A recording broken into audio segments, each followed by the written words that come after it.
Let's get on with the show now. Talk about the Super Eagles of Nigeria and the management of the team. Super Eagles technical advisor Gernot Rohr had a chat with the media today in Lagos to start breakfast with Rohr. Alfred Okoligwe, you were there. Which of the issues did he talk about that really got you talking? For me, the one that readily comes to mind is use of home-based players. That question was asked repeatedly. I said, hey, I like home-based players. In the last count, that he's invited about 20 home-based players. The issue for him is that you invite these guys to the national team.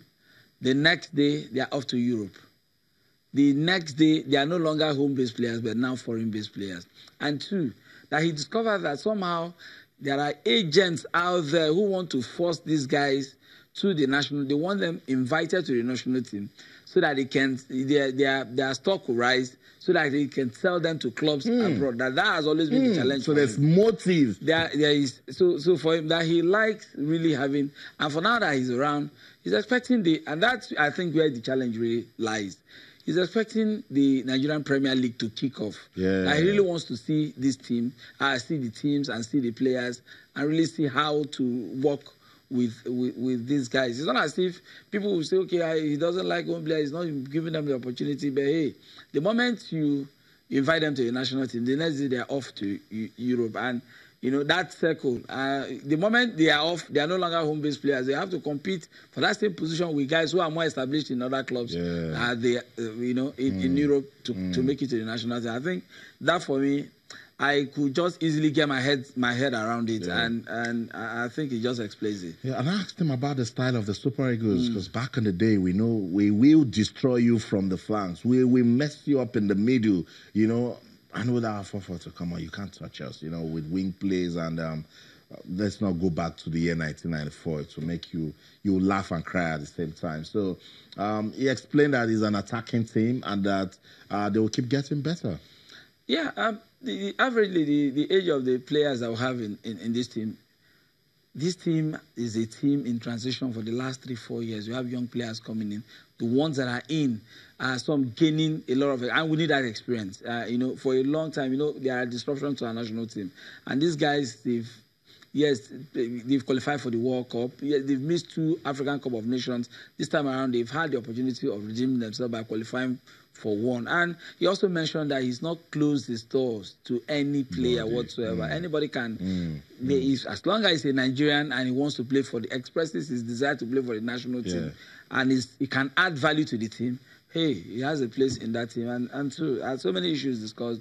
I discussed Gernot, and I think it was a session that really all of the doubts in the minds of people and things that we really don't have answers to. It just created an opportunity to give answers to all of them. That's right. Let's go listen to the Franco-German coach, Gernot Rohr, coach of the Super Eagles. Front of the burner discussion was that one about the home-based players. He's trying to explain it here. But sometimes I have the feeling that people who want to make business, they want to bring the players in our team that they can sell them better to Europe, you know. So we are only watching for the quality of the players. It's so difficult for them to be invited in the Super Eagles team if there is no league for 3 or 4 months. They cannot have the rhythm. Of course, they're doing training sessions, but they don't play. And you cannot invite players who are not playing. It's not serious. And there's still a big distance. I think we need here in this country better infrastructures already for the training sessions, for the matches. We are looking for good pitches. They are not enough. We only have a few where we can play now with Super Eagles. And the clubs don't have. I saw a lot of games, MFM or JOS, but I saw everywhere this lack of infrastructures. This is the first step now they have to do, is to have better infrastructures, better conditions to play football for the local players, also to have competitions for young. I think the first league teams, they must have also under 20 teams, under 17, to work with the academies in the right way. And then we will have, I think, better opportunities to take local players. So it is what it is. The coach says, look, I will work with anybody. I'll work with local players. But Alfred, he was very clear. He said that the league must be good and the league must be consistent. And infrastructure, he had to say, infrastructure must be good. You must have good facilities. The stadium must be good. Dressing room, point. You can go to the bathroom. You can play football good on the pitch. That when you have that going, that's what makes some good players. I think that's the responsibility of those who really administer football. The clubs themselves should be responsible for where their players play, because it was those are the things that make, the kind of football they play better. Yeah. It gives you that professional disposition. It makes you, it makes people take you serious. The infrastructure has to be right. Yeah. The right attitude, the right organization for these guys to really show themselves that these guys are not really bad players per se. But I mean, the structures around them has to, show that these guys are professionals and they play at the top level of football. And right. One point that you also made that I think is one that administrators have been, not really working on. And Nigeria is about the only country in the world where the national team does not play in the capital city. I mean, he will want to play in Abuja. The stadium is there, but there are no grass in the stadium. The field is not fit for football. I mean, yes, why he's not condemning, taking the national team around the country? Yes, they welcome them. But you should be able to, so when there's a big game. When there's a big game. This is when there's a big game, this is where we'll play. This is the Wembley. If you like, of the national team. This is where everything comes together. But we don't have it.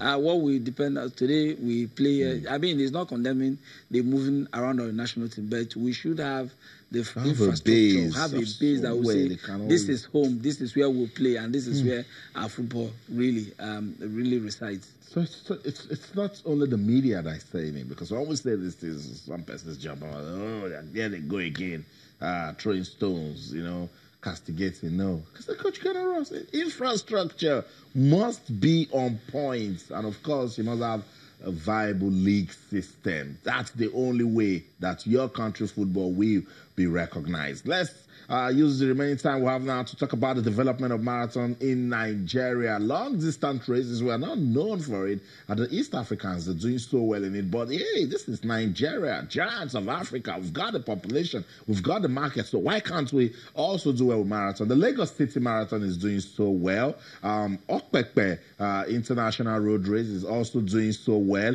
There's one in Ibadan. Tomorrow, it will be the maiden edition of the Coast City Marathon. It has a prize money that is just about 7.2 million naira up for grabs.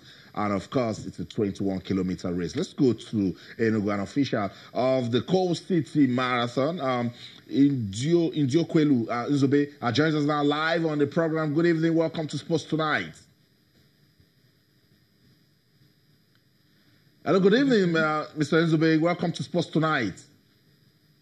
Hello, good evening. Awesome. Good to have you on the show. So tomorrow we're going to have the maiden edition of the Coast City Marathon. I look at Enugu State. Enugu Rangers have done so well with football. As someone will talk about athletics, we can do something in athletics, do something in basketball. Why did you guys choose to put together the Coast City Marathon? Well, I think first of all, we have to take into the fact that the Southeast is the market. And sports is a very big way of boosting tourism all over the world. And also the state government took on this initiative because distances are something that actually characterizes big cities all over the world. So Enugu is up to that standard, and the infrastructural development in the state is top-notch, and it's something that is highly welcome in Enugu State. What should we be looking forward to tomorrow? Well, okay, first of all, it's going to take off by 7 a.m. That's when the race is going to take off. And we are going to have international athletes coming on. We've already received those from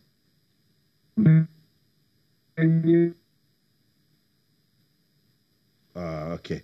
Oh, we might just need to stop that. The network isn't so good. But that's it. The Coast City Marathon will debut tomorrow in Enugu. Alfred, that's a welcome development.